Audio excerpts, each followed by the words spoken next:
John, welcome. Wayne, I'll tell you what, you're in a setting of two settings I know you're comfortable in. One is right here at the beach at the Ocean Mist, and the other one is at where? The stage. Absolutely. Yeah, absolutely. You're maybe too comfortable. You've been at this how many years now? Well, I started when I was 13, so... 13, so you've been at it 4 years. Yeah. It's been a while, yeah. Well, I'm going to bring you back a little bit. I remember seeing you when I was playing musically, because we're about the same age.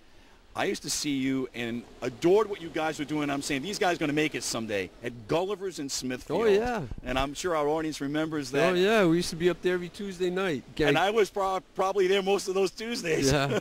Well, Kenny Lyons used to do that night up there. And My we buddy took right over from for Lincoln, them. Rhode Island, sure. Yeah, yeah. And when he stopped doing it, we took over for those guys. And that was back when the Patriots were working out up at Bryant College. At Bryant University, where I used to teach. Yeah, so every Tuesday night, you would have like Steve Grogan sitting in the back, all the big honchos, Francis, and all those guys. And then now they're coming to see you on the big stage. And what amazed me was I finally realized it only took you 10 years, which is short order in my book, to really become not only prominent but internationally known. You started in '72, I think it was, with Beaver Brown. Yeah. And in '82, you were already on a record contract. You were already doing soundtracks for 80 and the Cruises.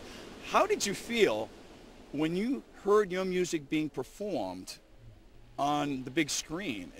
Was that startling? Was it awesome? What did you think? I want to know what your feelings were. Well, we were proud of the fact that we were able to get the opportunity, to get some music out there and get it heard, not only through the film, but then through TV and on the radio. And I mean, to this day, my cousin Nancy pulled up.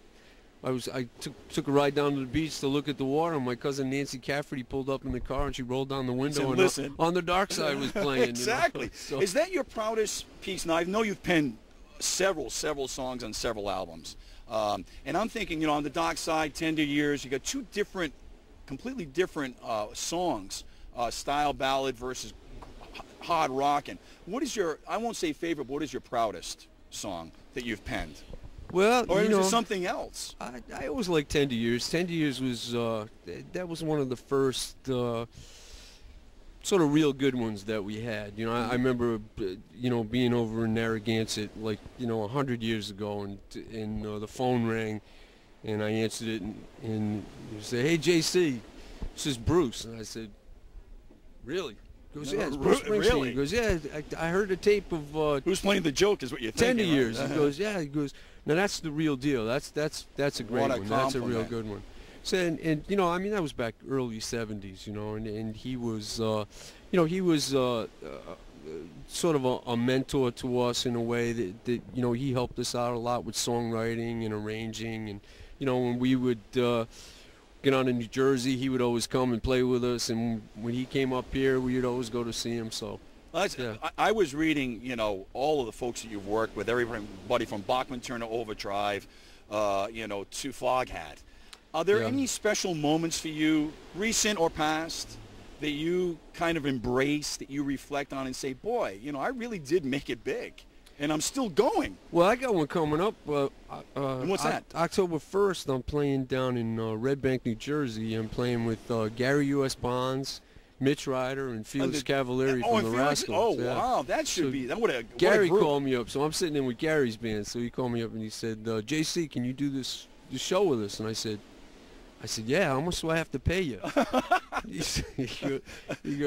So I said, "Man, you guys are just like where and when? 3 Rock and Roll Hall of Famers. How do I get on this show?" I said, "Man." You were invited because of your talent, I would assume. Well, I said, my music comes from your music. I said, if it wasn't for you, there'd be no me. So Gary said, "Yeah, we know that, but we want you to come anyways." Yeah. Well, speaking of that, you just mentioned 3. Do you have an inspiration? Was there one person or one group? People would like to know, all right, what did John Cafferty really dig to get him to the point where he became somebody else's idol?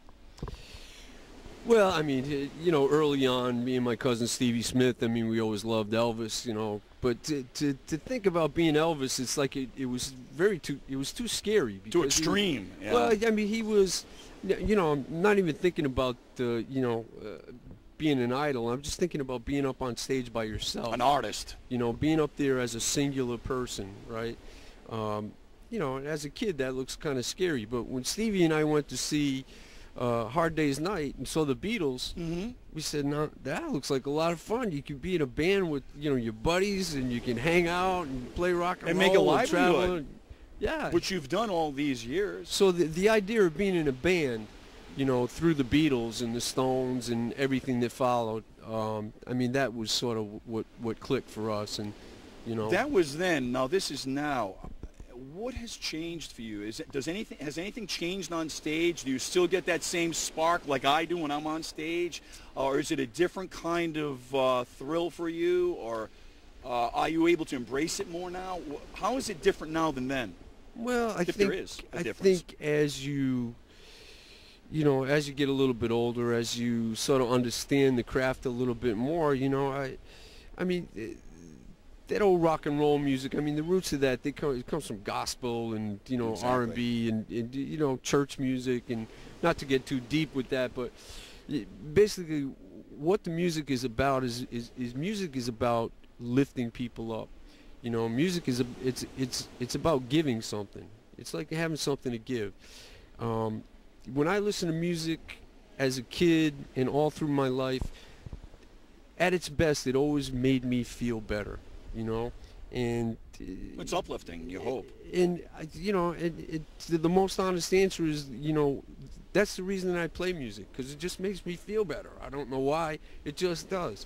And I know that if I do it right, if I take my ego out of it and I go out there and I have something to give, and I'm not looking for anything in return, then it lifts people up as well. And